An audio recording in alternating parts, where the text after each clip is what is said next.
Hello, my name is Göksel Gökçay. I'm an assistant professor at the Department of Political Science and International Relations at Üsküdar University. Today I will talk about post-war US foreign policy toward Turkey. This is a very particular topic, of course, a very specific topic in the relations between the United States of America and Turkey. I particularly chose that topic to analyze the whole history of the United States and Turkey's relations. Because understanding how the foreign policy decision-making processes are conducted, especially in the foreign countries, could help Turkey to, in a way, establish its own foreign policy decision-making processes much more carefully.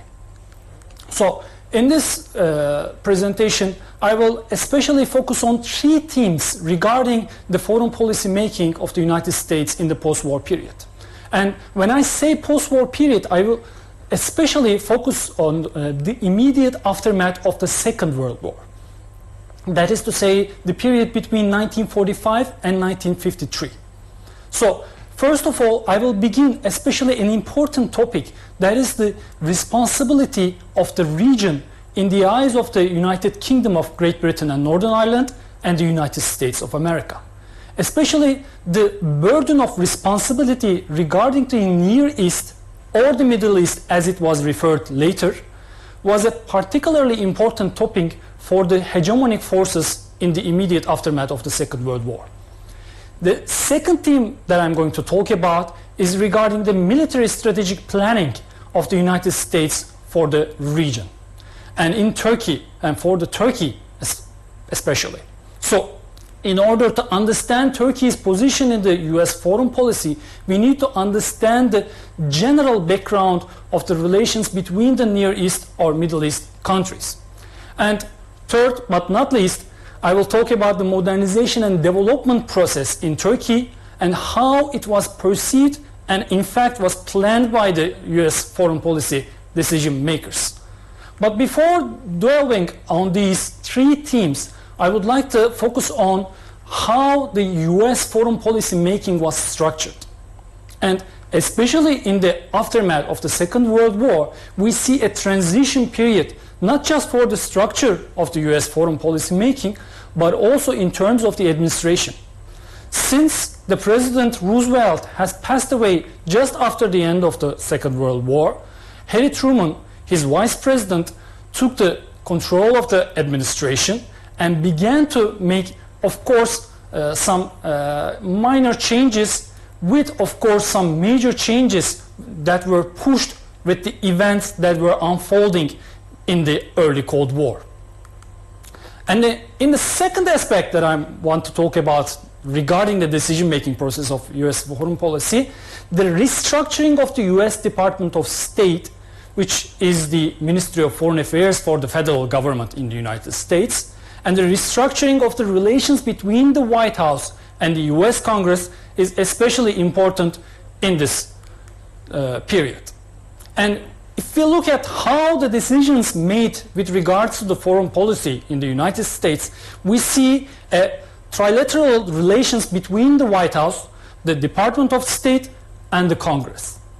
Of course, all the major decisions are made within the White House, and they are decided by the president himself or herself, or these decisions are particularly, of course, specifically designed by the bureaucrats, the people who are working for the Department of State and were, of course, advised to the president.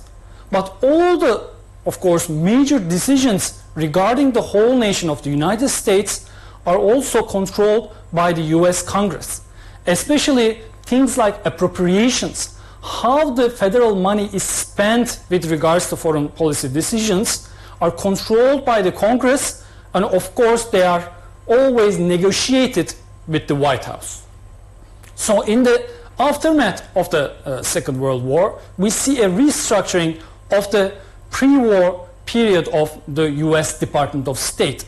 If we look at, especially during the war, how the Near Eastern affairs are structured, we see that countries like Turkey, Greece, and Palestine were all under the division of Near Eastern affairs, while countries like Iran were designated under the Division of Middle Eastern and Iranian Indian Affairs. But especially some crucial crises, some crucial points in the early Cold War began to push the decision makers of the US foreign policy to change all these structures and began to implement specific policies with regards to these three countries. Especially the crisis in Iran between the Soviet Union and the United States in terms of how to withdraw the forces of the Soviet military, and the civil war in Greece, and how this civil war could be in a way remedied with a peaceful solution, and the Soviet demands regarding the Turkey.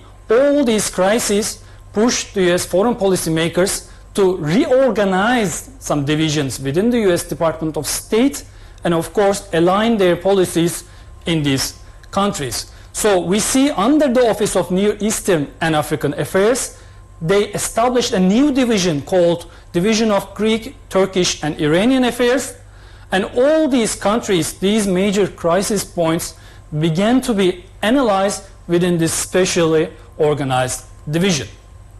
So as these crisis points, as Turkey was among one of these crisis points, began to be analyzed within the topic of burden of responsibility. Of course, before the Second World War, the region in general, the region that was that had been called as the Near East, which of course right now we call it the Middle East in general, but the area defined by the borders of Iran, Greece and Turkey was designated as the Near East, and its burden was put on the shoulders of the United Kingdom.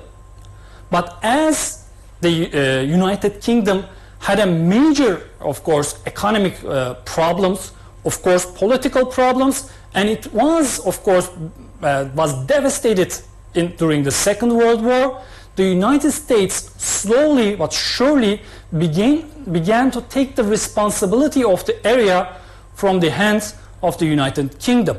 So the question was how the problems with regards to Turkey and the other countries in the Near East should be handled.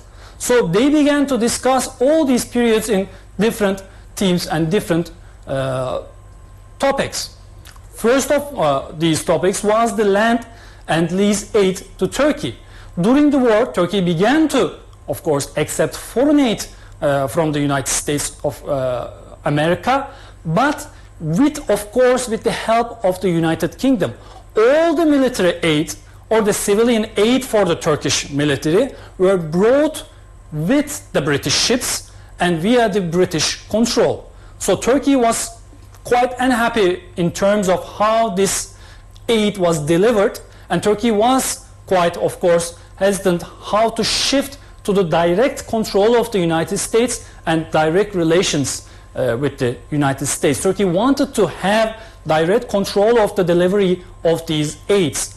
So the discussions finally at the end of the Second World War was resolved, and Turkey made a mutual aid agreement on the 23rd of February in 1945 with the United States, and began to deal with the United States in terms of how to deal with the aid deliveries. And the second aspect was regarding the Soviet demands toward Turkey. At the end of the Second World War, the United Soviet Socialist Republics demanded Turkey that they should together control the straits and how they should be protected militarily. Also, the Soviets also made some demands with regards to Eastern Anatolia, and they wanted to revise the borders between the USSR and Turkey. So these demands, of course, were rejected by the government of Turkey, but United States realized that the United Kingdom's capacity was no longer powerful enough to stop the push of the Soviets and in a way to control the whole area with its, of course, military as well as economic capacity. But of course the last straw came with the civil war in Greece. The United Kingdom realized in the beginning of 1947 economically it is unable to support the war in Greece, of course, for the loyalists to the Greek government, and of course communist insurgency could not be supported anymore by the United Kingdom. So United States realized that they should slowly, without of course disturbing the United Kingdom, without intervening with their burden of responsibility, but surely, especially in the second half of 1950s, the United States began to directly negotiate with the regional countries. So in this document, in this quotation, from the concluding remarks of the meeting between the US chiefs of missions in the Near East or the Middle East region, we see that they clearly state that they don't want to bother United Kingdom in terms of infringing into their responsibility, but they also wanted to United Kingdom to realize that they are taking control of the region. So let's read the quotation, quoting, "The United States should seek an early clarification of the United States-United Kingdom military responsibilities for the Middle East. However, even though performance under such an agreement with the United Kingdom as to responsibilities be achieved through some regional arrangement, the present leading position of the United States in Turkey and Greece should be maintained."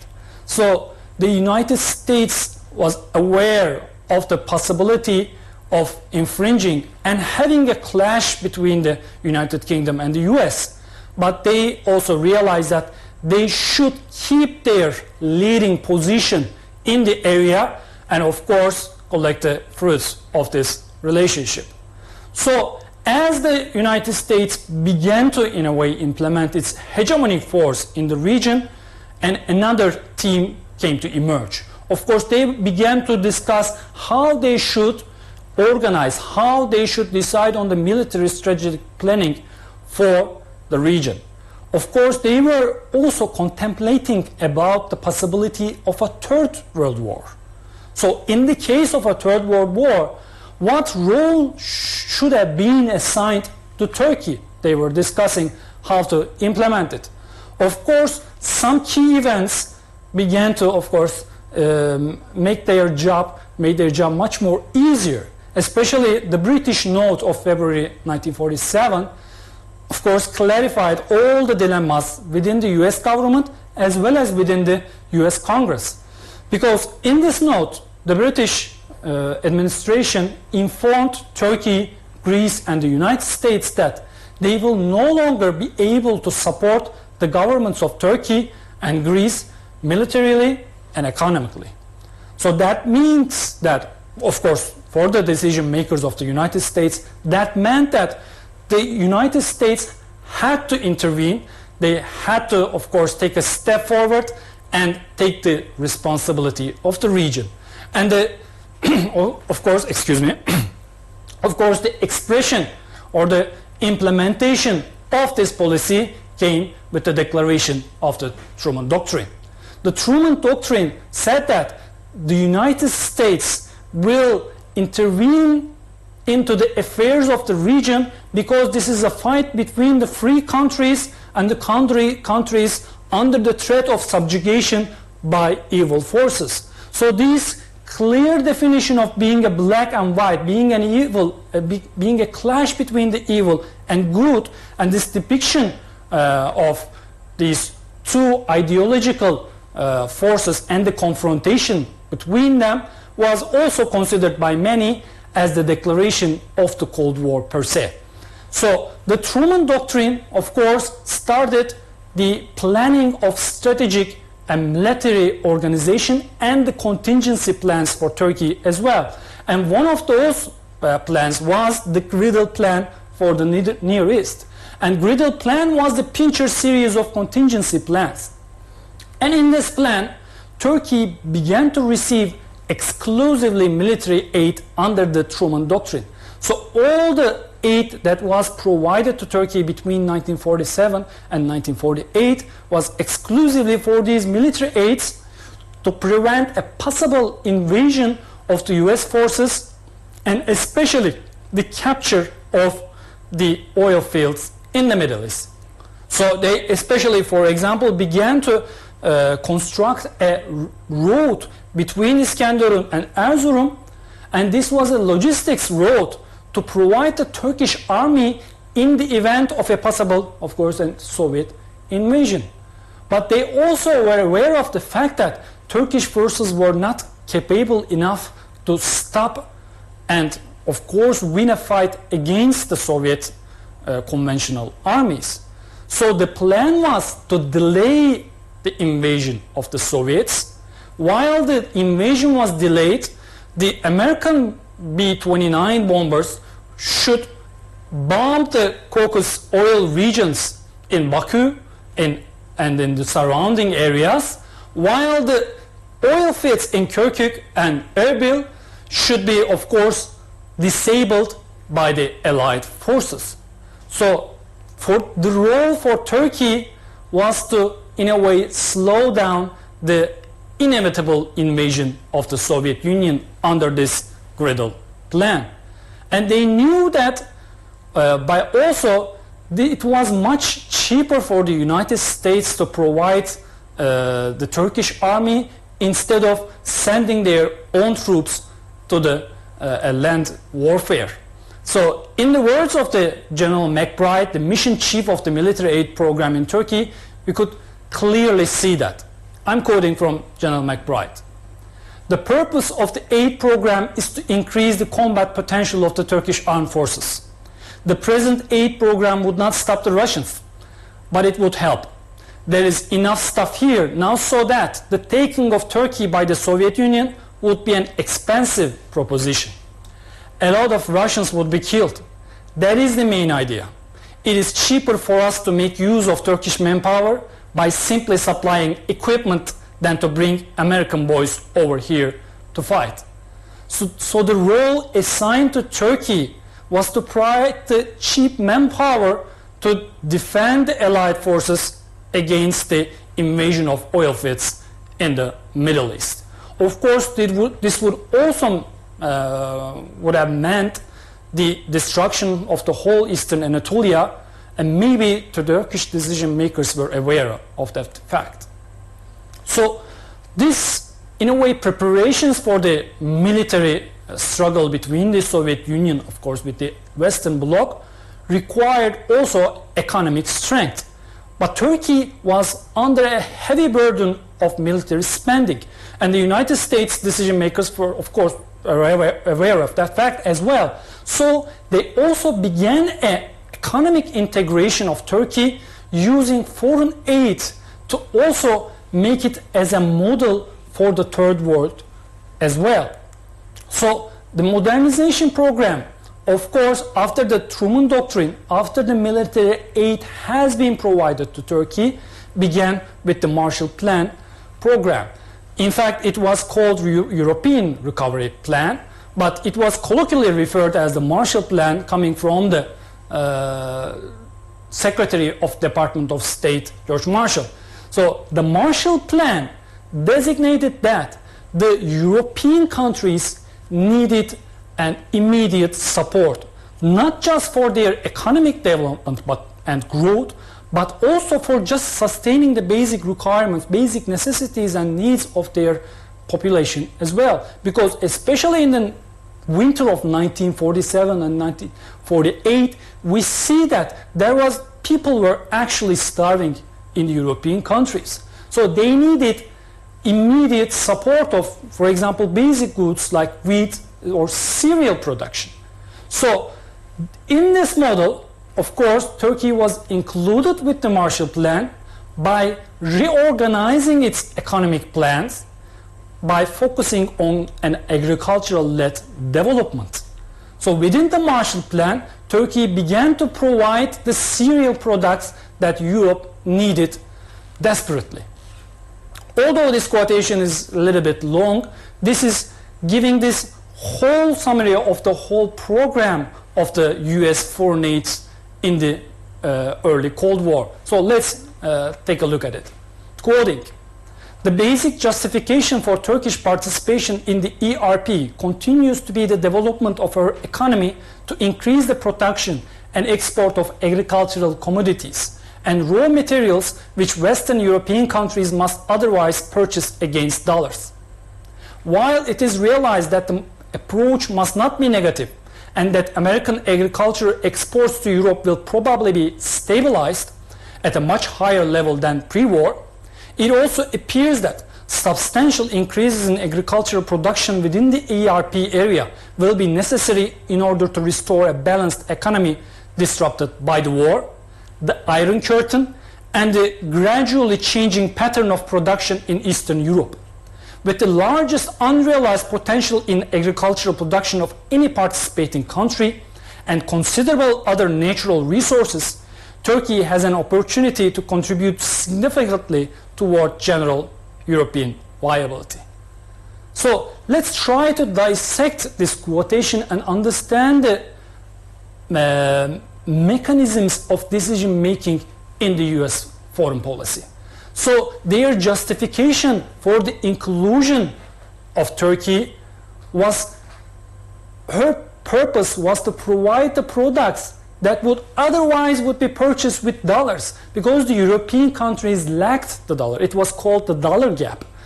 Since those countries could not buy those products with dollars, they could buy them from Turkey by using the Marshall Plan counterpart funds, and Turkey has the greatest potential in terms of providing these agricultural products, and Turkey also with its natural resources could also sustain these countries and prevent them from, of course, shifting to the other side of the blocks, to the Eastern Bloc, or being in alignment with the Soviet Union. So Turkey's attribution, in a way, Turkey's attribution to the agricultural-led economic program was complemented with a US-directed modernization program. All the counterpart funds that were assigned to Turkey, that was to be used for the development of Turkey, has to be approved by the US chief missions in Turkey. So all the money Turkey was receiving were actually controlled by the US decision makers. And how they have to be, of course, spent was also controlled by them. So this became also a model for the other countries as well. So as Turkey was beginning to adapt this development in a way, if we use the Rostov's analogy of stages of growth, Turkey was trying to climb these stages in the growth to become a fully industrialized country, was becoming a model for the rest of the Middle East, or maybe for the third world. But there was a problem with this system and model, because Turkey was beginning to collect commercial arrears. Turkey was unable to pay its debt to the commercial companies, because along with this Marshall Plan, along with this foreign aid program, Turkey was also requested to liberalize its trade regime. So trade liberalization, of course, brought a heavy burden of current account deficit for Turkey. So along with this current account deficit, along with the balance of payments problems for Turkey, this model, this ideal model for the US decision makers, turned out to be an insolvent one. Turkey was about to declare a default in the last years of 1950s.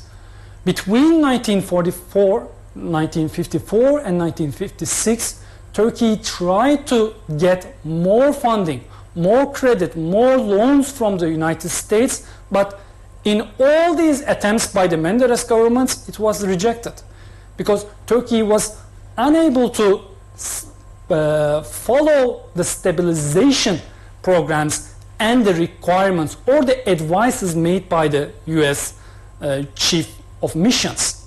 Especially in some instances, Turkey had clashes with the US decision makers. It wasn't, of course, a smooth process of agreeing with each other, implementing foreign aid programs. For example, just after the Menderes government established in the March of 1951, the Turkish government has to resign and re-established. Why? Because the three ministers of the Turkish government they signed an agreement with the US chief that they will no longer send tractors to the cotton regions. Instead, they will focus on the cereal production areas, and they will, in a way, direct the selling of those American as well as European tractors to those particular areas. And Menderes government saw this as an intervention to the country's, of course, independence. But already, before that event, the US decision makers were already intervening into the affairs and, in a way, designing the economic decision making of Turkey instead of the Turkish decision makers. So these clashes, of course, continued throughout the 1950s. And in 1958, we see that Turkey's insolvency reached such a point that Turkey had to, of course, after the elections, had to accept a stabilization program and began to receive loans from the IMF, OECD, and the United States. So after this program, about more than $350 million, and if we try to adjust it to the current values, it would make like billions of US dollars, had to be sent to Turkey, of course, gradually by implementing this stabilization program. Turkey, after that, in a way, began to stabilize in terms of its economic affairs. So, looking at these three major topics, let's try to dwell on the US foreign policy and the relations between the United States and Turkey in general. Because although this is a very specific case study, I think we can think of this as a brainstorming.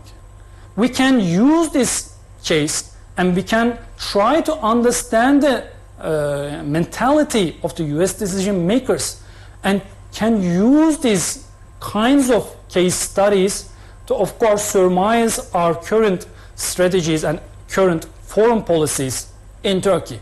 And if we look at the first topic, we see that Turkey realized that there was a shift in the rise, a kind of a transition of hegemony from the British to the United States, and began to, of course, embrace the dominance of the United States in its foreign policy. But this, of course, created an imbalance.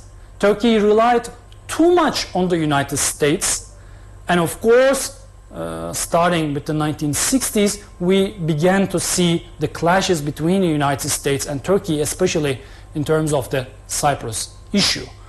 Since Turkey relied too much on the US dominance in the region, since it did not follow a multilateral foreign policy making, it began to create a toll in terms of Turkey's implementation of its own foreign policies.